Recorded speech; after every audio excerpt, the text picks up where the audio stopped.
Daniel and Ronald, could you introduce yourself? Absolutely. My name is Ronald Kachnik. I'm the guitar player of Malignancy, Yonkers-based death metal. We are 30 years old in the business. What the fuck am I supposed to say now? Just my name? Oh, I fucked that all up. No, you didn't. My name's Danny Nelson, vocalist of Malignancy.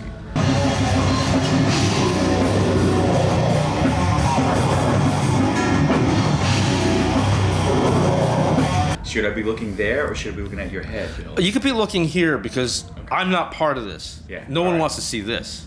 Yes, they do. Would you like to describe me to the television land?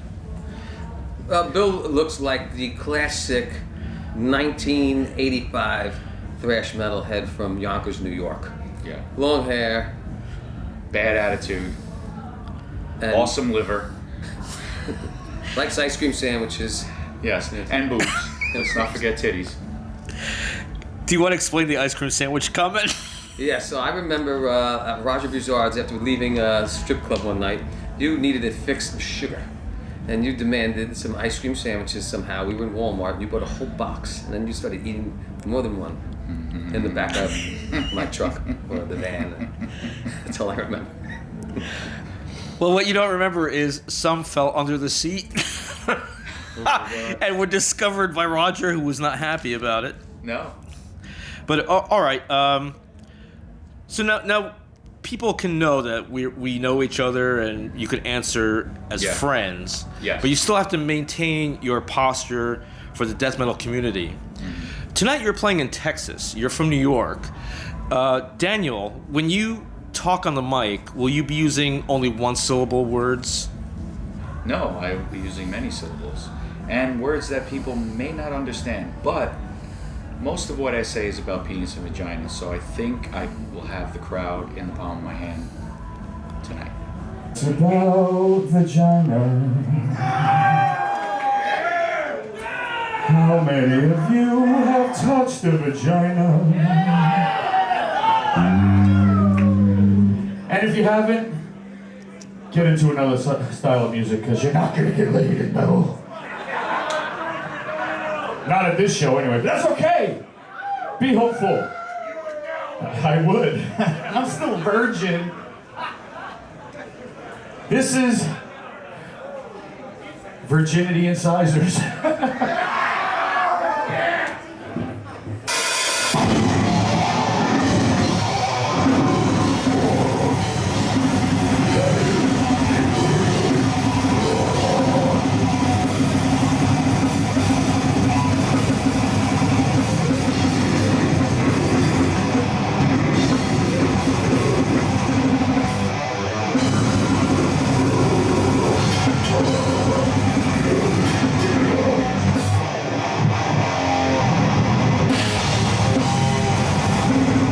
Ronald, I hope you don't mind me asking a question about Mortal Decay. Daniel, you did vocals on Mortal Decay's Swan Song album. Yes, I did. Could you tell Television Land how that happened? Well, they were in need of a vocalist, and we had always talked about stuff like that on the road, you know, when we jam with them. It was like my vocals, and I always loved the band, and we wanted to collaborate. So they wrote a bunch of songs. They asked me to write some lyrics. I wrote some lyrics, and then I went in and tracked it all, and it was a lot of fun. I never played with them live, but maybe one day I'll share the stage with John. Are you going to be like John Paulini and sue the band if they want to release any earlier songs with you on them? No, I think it'll be okay. I don't think it'll ever come to that. All right, so you will not prevent Mortal Decay from using any song upon which you laid vocals? Never. Very good. Well, that leads me to Ronald. Since Daniel recorded vocals on a band's album that is not Malignancy, are you going to play guitar on any band album that is not Malignancy? Oh, absolutely. I will be playing guitar on anybody who needs me. But what happens with that is, my style is so insane that most bands don't ever want me. And then if I try to even play with them, it becomes like, oh, I don't know. And then their timing is not the same timing as what I can pull off. I've had so many projects that just failed after a year or two. I put so much work into it, and I just watch people just flake out. So what I'm doing now is something nice with Desmond Tolhurst called Exit Velocity. He's the old bass player of Malignancy and also guitar player for Mortician. And this is like more just extreme metal. It has elements of death metal, thrash, and a little industrial in it because we're doing a drum machine, but not in the sense of Mortician, and more in the sense of just, I would say, Sepultura on crack. And then if any other band needs me, like I'll fill in for Demolition Hammer live, classic thrash band from Bronx, New York, when Jimmy can't do things. So I'm always hoping Jimmy can't do something because I really want to play with them again because I learned all the material and I got to play 2 shows in Texas 2 years ago and it was great. This is xenotransplantation. Take it away, Ron Zoni. He's like, and this young.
Have either of you gentlemen loved the work of Ripping Corpse?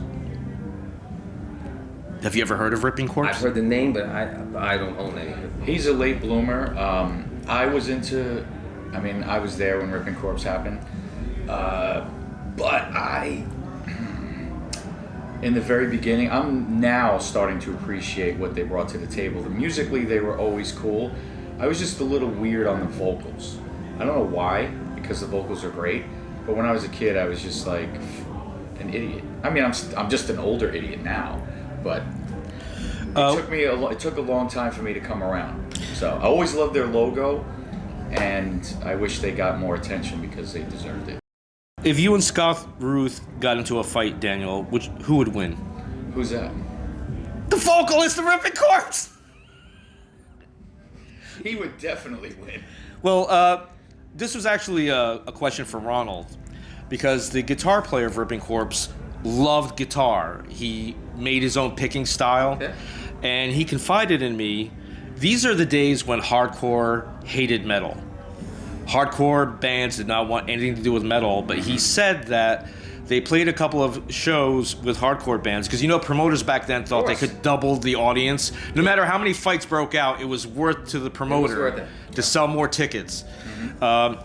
But the guitar player said that hardcore band guitar players came up to him and asked, how did you get that sound? These days, is there still the same resentment of hardcore versus metal? Absolutely not. It is so crossed over, and I go to hardcore shows still, and DIY shows, and I hang out with Leeway, hang out with Sick of It All, Agnostic Front, Killing Time from Yonkers, New York, Breakdown, and Maximum Penalty. We play in the past. We played leukemia benefits with the Maximum Penalty, Sheer Terror, and also Killing Time. And they, the great thing about it, they get a kick out of our drummers that they actually practice and warm up. So they never see anybody doing this in the hardcore business before a gig. Exactly. So they all laugh at my drummer. Then we get up there and they're like, "Holy shit!" Yeah. They can't believe what they're seeing, But then we get good respect from them.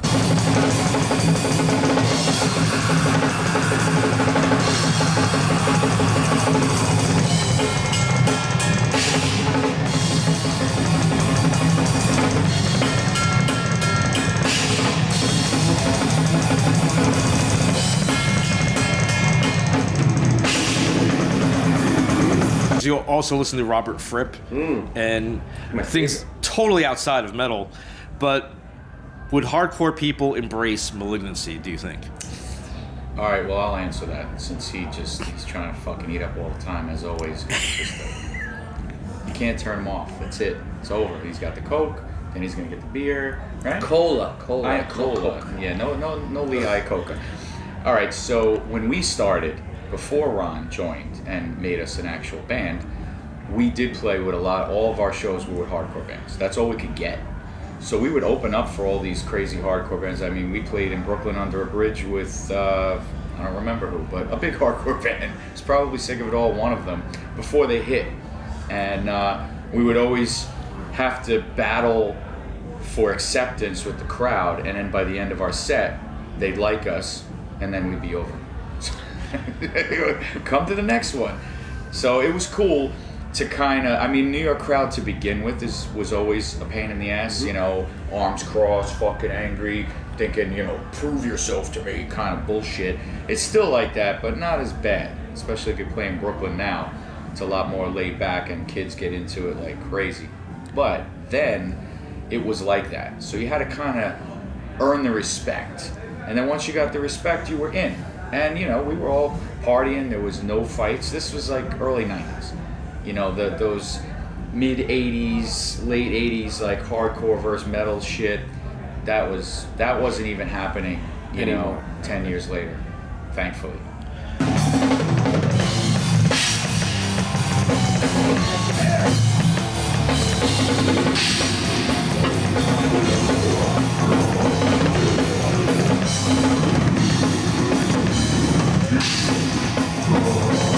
Would you get more people to buy tickets to see Malignancy if you had dancers on the stage with you? I don't think there's anybody on the planet that can actually dance to our shit. There's some parts when they can gyrate, but what about the fast parts? What are they gonna do? But Daniel, you have been seen dancing on stage, disco dancing. Disco dancing? I wouldn't say it's disco dancing because I hate disco. But you loved the moves, right? Yeah, maybe. I am a Travolta fan. As such, because we have witnessed you dancing on stage, and I would love to see you Guilty. dance tonight. Right. Have you ever considered releasing an aerobics video dancing to Malignancy? It's not on my top 10 things to do to promote the band, but if it helps and it won't cause blindness or involuntary vomiting, maybe I could try it. Would you wear spandex, or do you think that's not metal? Spandex is a little too revealing. I don't really want people to see the outline of my nuts and penis. That's private, you know. I don't know about how you feel about spandex, but you know, not a glam band, and yeah, I don't think I need to aerobicize in metallic blue fucking spandex. Do some disco dancing! All right, Bill.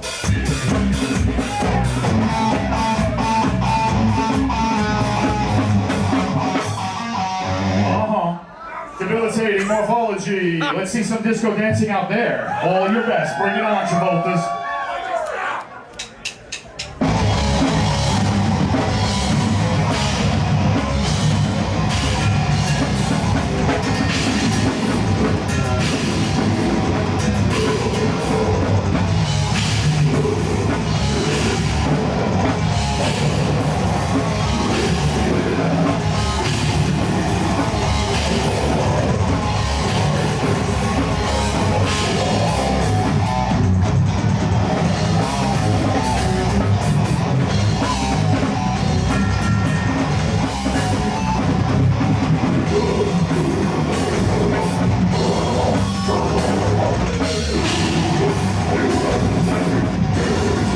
One thing I have always been puzzled by is that Malignancy didn't achieve top rank.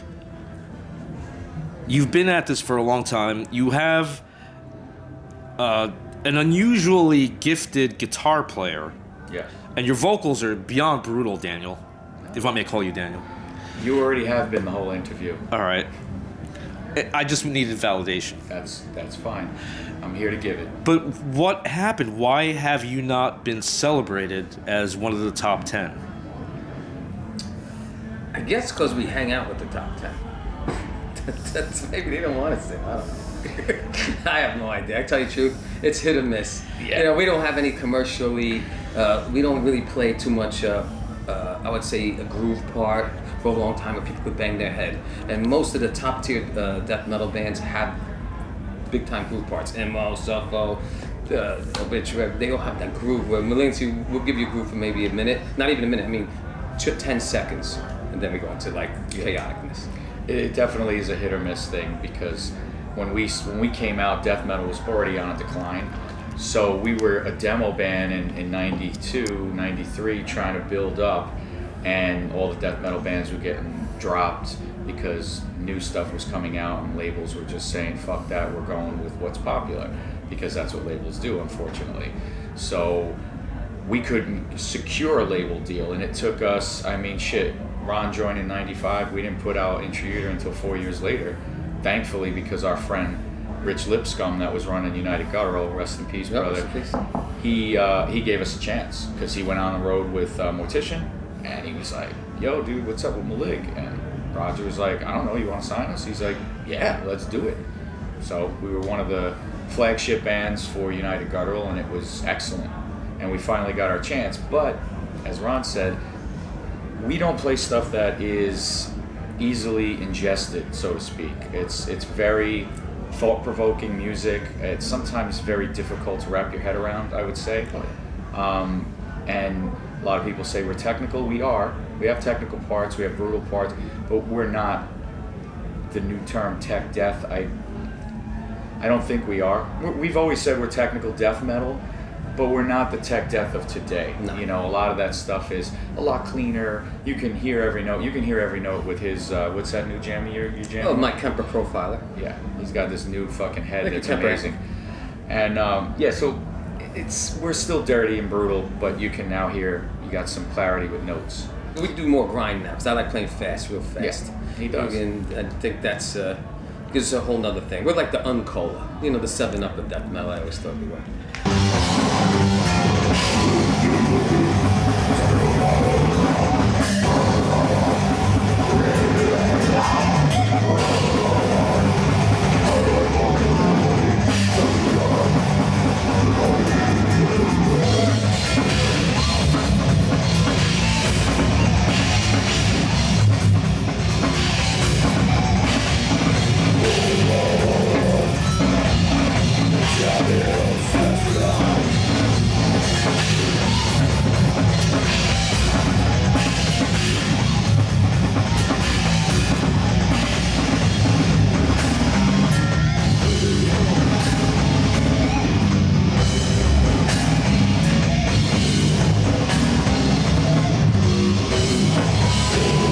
Ronald, may I guess that you also listen to jazz?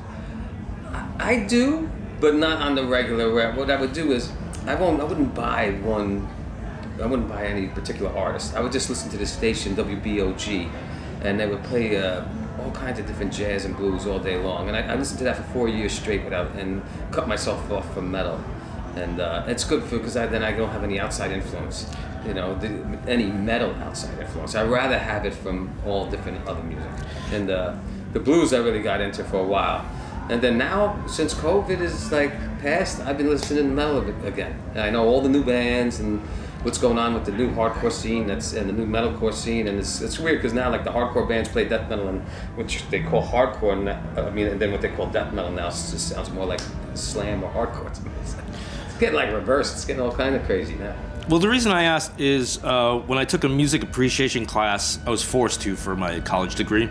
All right. There was a part about jazz, and before vinyl came out, people went to see very skilled jazz players to enjoy their chops. And actually, those players didn't want to record their stuff because they didn't want to be copied. They didn't want to have their licks stolen or whatever. Sure. So is a Malignancy album sort of like that, where people either see Malignancy live to see your chops, Ronald, or when they listen to the album, do they just have their mouths open the first run and then they slowly understand the song?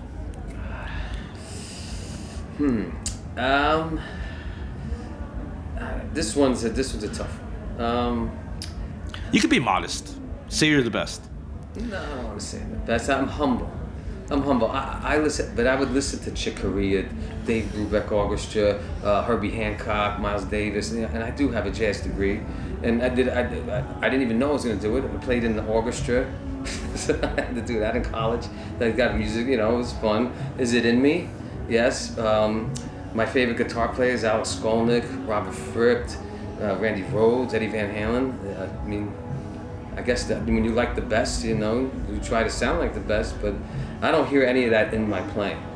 So I think I came up. I also have a bad head injury when I was a kid that might have mutated me. I have a steel plate in my head. I had a roller skate stuck in my head at 9 years old when I fell down in a roller rink and the big fat lady couldn't skate and she kicked me in the head. It was so since then things have been strange. But I was playing guitar since I was 3. So 3. Yeah. Wow. Well, that's part of the injury because it really wasn't 3. It was probably like 10. It was 3.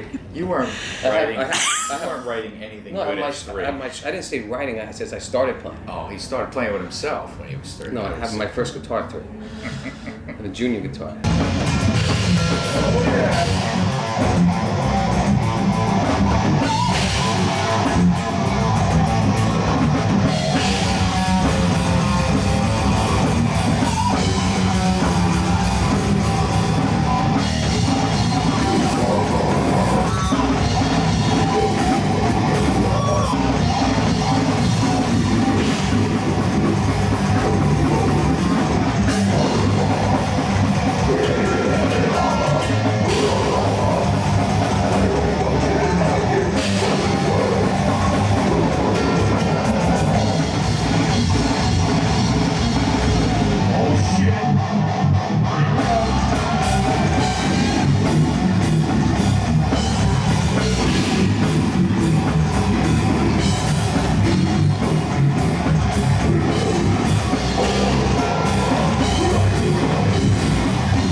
You had a split album with Interval Bizarre, which was technical, and there was a stark difference between the production value. Theirs was clean, crystal clean. Ours was fucking sounded like somebody shit in a bag and beat somebody with it. It was terrible. It was terrible. And do you think that the production value has something to do with people not getting into you, where they could hear every... Well, you're not a Pro Tools band, right? We don't like quantizing and stuff, and it's it's too technical, and we play like free jazz. There's movements in music in parts that are more than double time. I could fit 3 notes where everybody fits 2. My bass player could hang like that. It's just Danny, his timing, singing is good like that. It's the Malignancy way, and it's they do it in the jazz world because our bass player is from that world, and he says, I'm glad we picked him up, Alex Weber, our new bass player, because most guys can't hang with this. Yeah. Well, what choices do you make when you record, production-wise, to explain the production of your albums? You want to talk on the vocals on this one? Well, I mean, it's gotten progressively better throughout the years. I mean, getting good production was always tough because when you're signed to a small label, they don't have the budget to really throw at any kind of real studio to get us what it might have taken. And Intrauterine was homegrown, just like Motivated and Cross Species. So our whole United Guttural catalog was recorded with Roger, the drummer. And then we started trying to branch out. Same with Frailty, that was also recorded, but we had Lance, our old bass player. He was engineering and stuff like that. He engineered in Human Grotesqueries, which came out good. But it was like a progression with our sound and then our productions. Like, we started getting fucking more crazy and then our productions were getting better. And Eugenics, these guys kind of pulled the reins back, and as far as being super technical, they weren't. They were there. It was definitely super technical, but in a more, I don't know, groovy way. It has more groove element than Yeah. a little more headbanging. You know, we're not slowing it up trying to pull more fans. It's the progression of what me and Mike wrote and Danny at the time. Yeah. And the cool thing is Eugenics was probably one of our best. And then we re-recorded Intrauterine in 2019, and now we have a new album, Discontinued, which I don't know if you're going to be able to hear anything I say now. Yeah, I can hear you. Yeah, we'll be good. All right, cool. So yeah, Discontinued, we recorded in multiple places, and I can't wait because we have a really good engineer that and producer that's going to put everything together, and Mike helps with the production.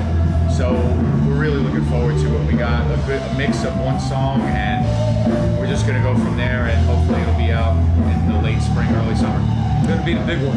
If we never had a big one, this is gonna be it. Yeah. Lyrically, have you considered changing with one of my favorite subjects being food, and to combine it with the death metal sinister aspect? Would you ever consider writing lyrics about stealing the recipe from Entenmann's pumpkin pie since they discontinued it? You might have to repeat that because I can't hear it. Oh, you can't hear. All right. Well, I didn't hear what you said. Well, would you change lyrics about food and to get a sinister aspect? Would you sing about stealing the recipe for Entenmann's pumpkin pie, because they no longer make pumpkin pie, and it was the best pumpkin pie? I don't think I would ever resort to writing about food because it's really not brutal. Food's great. It's something that we should enjoy. Why would I want to vilify food and pies and Entenmann's and recipes by making it death metal? That is a silly question, Bill.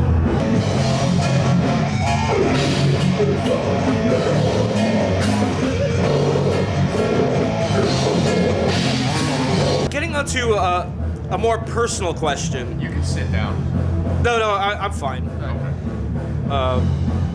I often adopt this posture.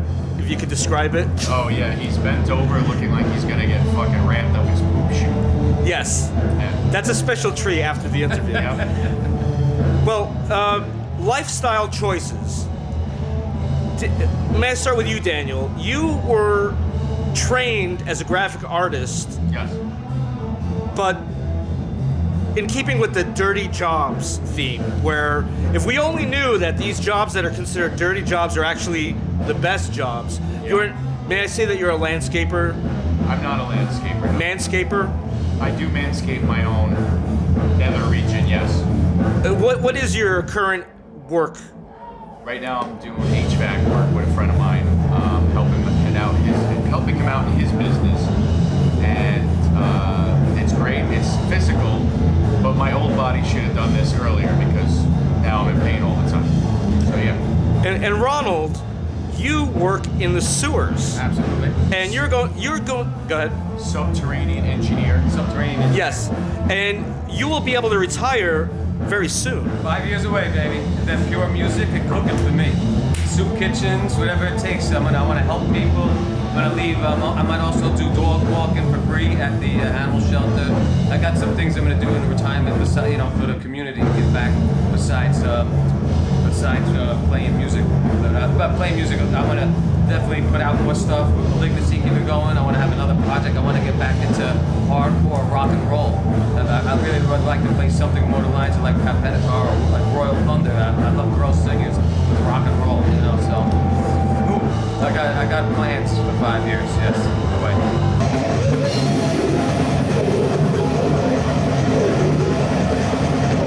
There is radioactive feces that you have to worry about. Yes. Could you explain that? At one time, they secretly had, they didn't want to make it public in case it was really bad, but they had me and my partner, one of my partners, wear a meter under our shirt and they checked it after a week to see if the radioactivity in the poop was transmitting to us working so close around it in our machines and stuff.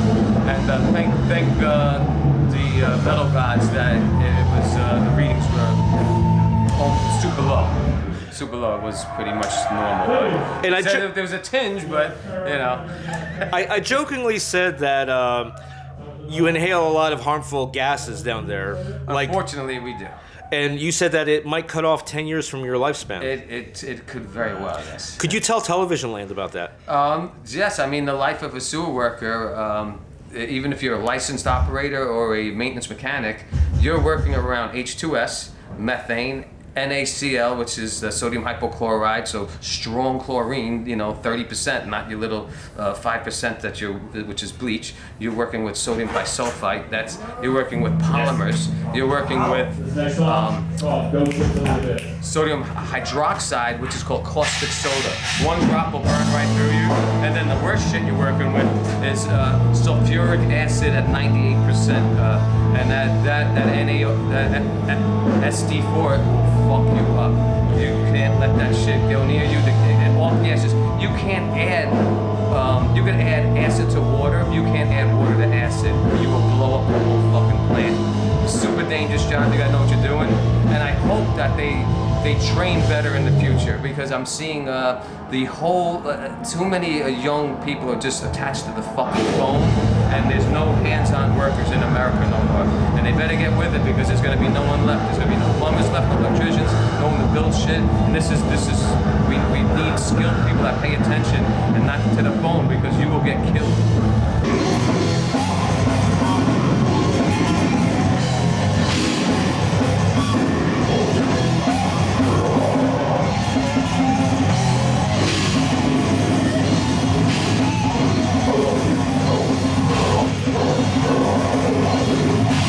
What is the most unusual thing you ever found in the sewer? Was it a Malignancy album? In the sewer, we find, fetuses come up on the regular. In the past, it was mostly just abortions that girls did, or miscarriages they didn't know. And then sometimes you never know. You have to call the cops if it really looks like it was a whole a baby or fetus. It's come up in the past. And we used to have a pet cemetery. So in the past, we don't do this anymore, but in the 70s and in the early 80s, they would bury everything that came up in a little piece of dirt that we had in the sewer plant.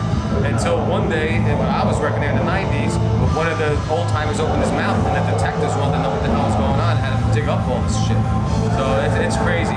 The worst thing that came to me was a whole dog. It was a Labrador, and it looked like it wasn't abused. It looked like the poor thing fell down the fucking sewer. It got drowned. Yeah, don't forget about the alligators and the chuds. So that stuff does exist. I've never seen no big fucking alligators. I get frogs, and turtles. Big fucking snappers come up, but I have never seen snappers. Yeah, big snapper turtles. I never seen no fucking alligators.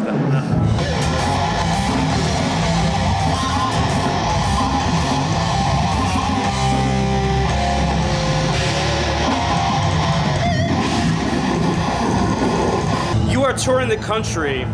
In the states that have superstitious abortion laws, are you scared of impregnating groupies? No. First of all, I have a loving girlfriend at home. And second of all, nobody looks at me like that. Not even my girlfriend. Nobody wants the kid from this. So, no. I have no worries about that. No plans to drop my seed anywhere. In the toilet, flush it. So Ron will have to clean it up one day. He probably already has. Sorry, buddy.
in metal for a very long time. You've been in a band in metal for a very long time. Yeah. Could you talk about the changes now, whether you like or hate them?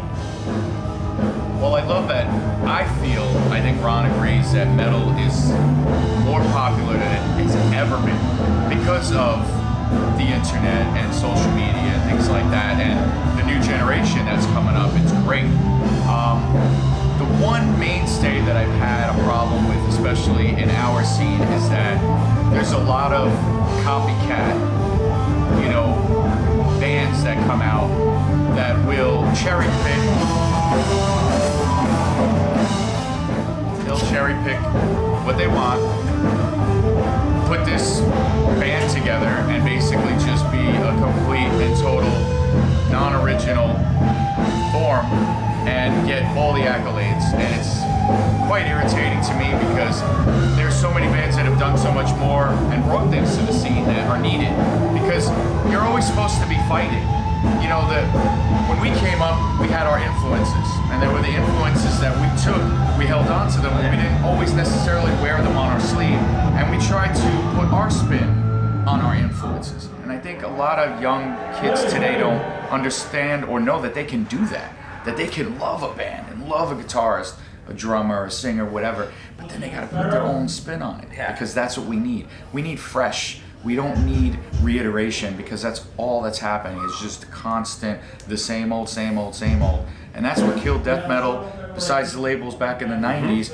And that's what's kind of to kill thrash.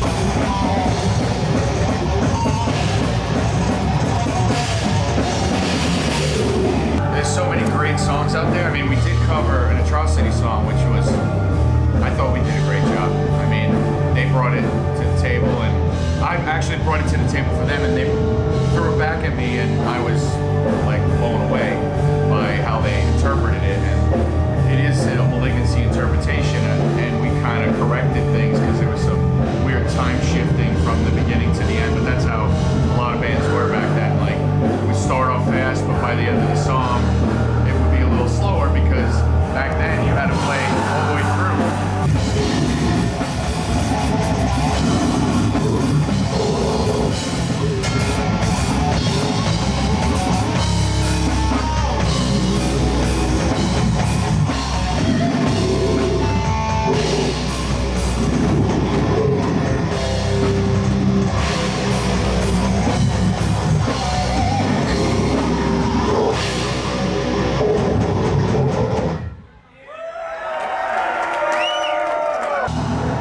New York City changed. I was there and I was horrified. Gentrification.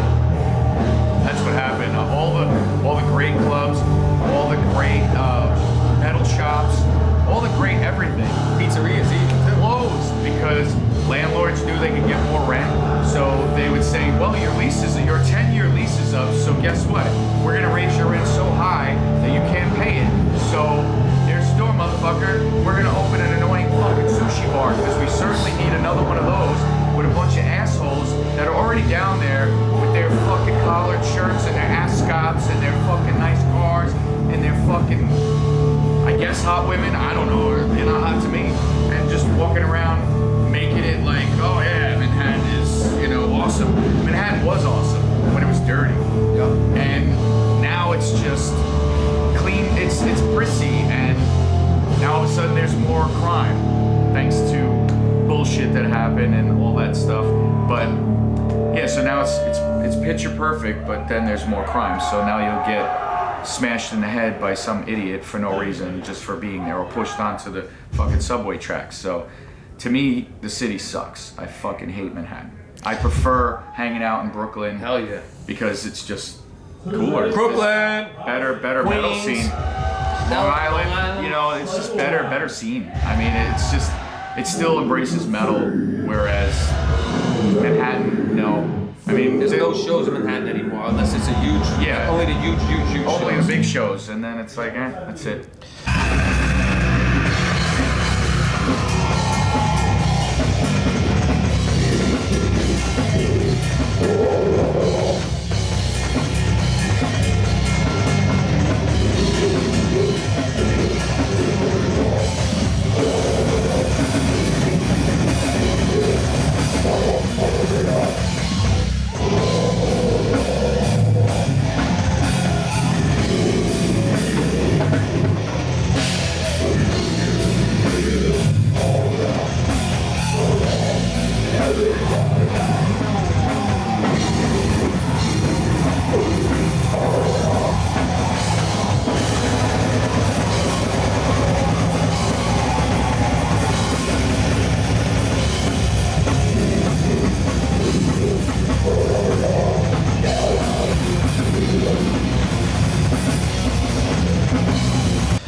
times have you been raped pre-COVID as opposed to post-COVID in New York City?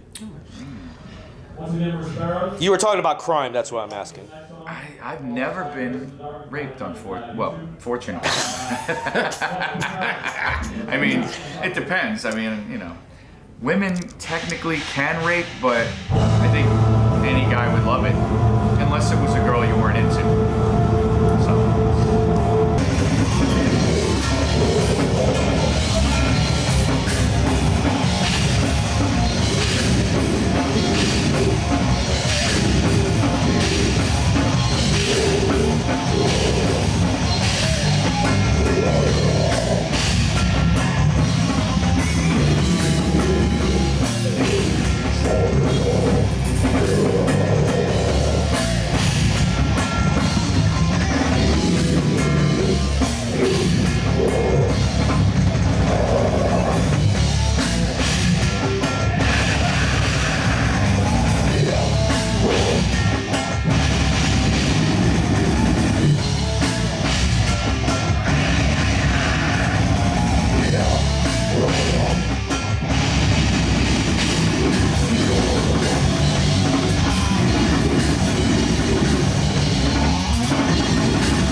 Insult me in the most brutal way possible. Oh my God. Are you asking me to insult Both of you, each of you come up with a good insult. You must have seen some things throughout the years that you might want to... You have permission to tell the world. Well, I will say this. Bill is extremely enthusiastic about everything he does. And I consider that to be an awesome trait of his. I wish that I had his enthusiasm, balls, gusto to do what he does, because pretty much every single thing he's ever done has sucked so bad that I don't even know. It blows my mind that he sells anything, but he makes a living at it. And I mean, you gotta give him the thumbs up for that, because holy shit, how can you suck so hard and still live? It's fucking, I mean, that should be a quote. Prostitutes, but that's okay. He is the prostitute of B movies, for sure. He absolutely is, and we love him because he is witty, he is funny, and I'm just fucking around. We've loved you for a long time. So buy some Zebub shit and laugh, or cry, or give it away. But whatever, just do it. And think about Jesus Christ, like if he was like a drunk and had like chubby in the face a little bit, but not the rest of them just feel like maybe just a little bit. If Jesus was a chubby Irish redhead, then you know. Then you really get the feel for who Bill really is. Yeah. I want to send this one out to our good friend that drove all the way from New Jersey. Give it up for Bill Zebub. He really didn't. He lives here. Fuck him. Now's the time for you to talk about anything you want your fans to know about the future, as well as any kind of contact to somebody who is just charmed by this interview. Contact information, all that stuff. Well, the future, there isn't going to be one, because we all suck and we're all going to die real soon. So don't worry about it. Don't worry about paying your taxes or your bills or anything, because society sucks as a whole, and we're all going to die real soon. Just kidding. New album's coming out soon. It's going to be on Willow Tip Records. It's called Discontinued. How many songs, Jonah? 9. 9. We were going to add our Malignant Future EP. We decided to break it up because the attention span of the normal death metal listener is not very long, especially for like very technical. 30 minutes, boom, in and out, that kind of thing. So that's going to come out hopefully soon. We're still waiting on them to get the whole thing mixed. We got the album art. The wheels are in motion. So we'll be in Europe in August 19th to September 9th. We're going to be in Death Coffee Party, Czech Republic. We're going to do Death Feast in Germany. Those are the 2 big festivals. We don't know which bands we're going to be touring with in between, but we're on a newer booking agency in Europe called DF Booking, and the lineup is getting fierce. That he's signing really, really good all the underground, we would say the mid-level bands. That's where we're booked into. Because, like you said, we can't break that top 10. And contact. and who? Do you want to be contacted, or do you have a malignancy.gay or something? Hit us up on Instagram, Stay Malignant. Yes. And hit us up on Twitter, Stay Malignant. And yeah, Malignancy Facebook. All you have to do is type in Malignancy Band, and you get all of our information. We have a Bandcamp page where we sell merch, and there's multiple outlets that sell our merch. I just can't remember. Beyond Human is one of them. Jesus, I forgot the big one. Indie merch. They only have one design though, as of late, and you can get our Malignant Future EP on Severed Records. Severed and Intruder, and the recording is on there as well. I don't know. I'm not prepared, Bill. Sorry. Well, thank you very much for your time. Thank you. And don't forget to disco dance tonight. I'll try. Early contagion.